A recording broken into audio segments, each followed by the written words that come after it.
উনি আমার বাবা নাকি ডক্টর এজাজ আঙ্কেল। একজন টিচার বলছিল যে ওই যে আরেকটা টিচার আছে না?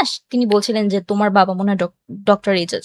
তো পরে আমি বললাম যে না, না উনি আমার বাবা না। তো বলছে আমিও তো জানি। কিন্তু উনি তো এটা নিয়ে আসলে মানতেই চাচ্ছিল না যে তোমার বাবা ডক্টর এজাজ না। পরে এটা নিয়ে অনেকক্ষণ ডিসকাশন হওয়ার পর আমি তাকে কি করলাম? যে আমাদের যে সাইন করার বা হাজিরা খাতা।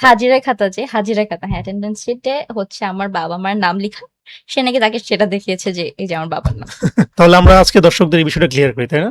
দর্শকদের আজকে আমরা আমাদের এই অনুষ্ঠানের মাধ্যমে ক্লিয়ার করতে চাই যে আমাদের সকলের প্রিয় অভিনেতা ডক্টর এজাজ আসলে ফারহানার বাবা নন। এটা আসলে একটা রিউমার। এই রিউমারটা হওয়ার পিছনে বা ছড়ানোর পিছনে কারণ কি? মানে তোমাদের চেহারার অনেকটা মিল আছে এই কারণে? ওকে। একটা ছবিও মনে হয় তোমাদের একসাথে মানে সামাজিক মাধ্যমে ভাইরাল হয়েছিল। আমাদের ফেস একই রকম আপনার মনে হয়? কিছুটা লাগে আরকি। কিছুটা লাগে। কিছুটা লাগে। কিছুদিন আগে দিনার আঙ্কেলের মেয়েটাও হয়েছিল রিউমার। আচ্ছা। এটা বেশিটা মনে হয় ফেমাস হয় না, বাট এটা হয়েছিল। তো আমি এগুলো দেখে আমরা খুব মেকআপ রুমে হাসাহাসি তো করছি। ডক্টর এজাজ তো তোমাদের এই গল্পে মানে আরে কাজ করেছেন।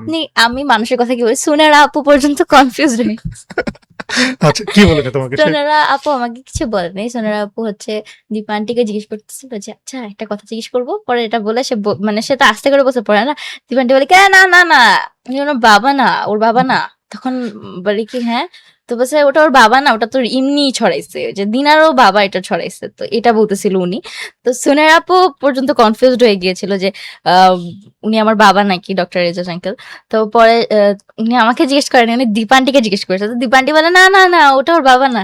হ্যাঁ, না বুঝতে পারছি যে হচ্ছে আমার বাবার কথা জিজ্ঞেস করছে। তখন আপু বলে কি, "না আমার ফ্যামিলি সবাই বলতেছে ওটা নাকি ওর বাবা মানে আমার ফ্যামিলি মানুষ বলতেছে যে মেয়েটা বাবার মতো অ্যাক্টিং ভালো করে।" এটা কি জানি বলতেছিল। তো পরে বলে কি যে তারপর আমি বললাম যে, "না ওটা ওর বাবা না।" তারপর বলতেছিলাম যে সেটাও তো ওরা একসাথে ছিল। কিন্তু কোনো তো কথা বলতে দেখলাম না যে বাবা নাকি বুঝা তো যায়। নাকি প্রফেশনালিজম তখন নাকি তার ফ্যামিলির মেম্বার বলেছিল যে, "প্রফেশনালিজম মেইনটেইন করছো তুমি বুঝবা না।" আচ্ছা, তার সাথে তোমার তো দেখা হয়েছে নিশ্চয়ই। তোমরা তো একসাথে সিন করেছো। মানে তোমাদের তো সিন ওইভাবে একসাথে ছিল না। বাট দেখাতে হয়েছে। তো তখন কি তোমার ওই ছবি যে ছবিটা সামাজিক মাধ্যমে ভাইরাল হয়েছে এটা তখন কি সেটে তোলা ছবি? আ ওটা আগে তোলা হয়েছিল অ্যান্ড এই রুমারটা পরে ছড়ানো হয়েছে।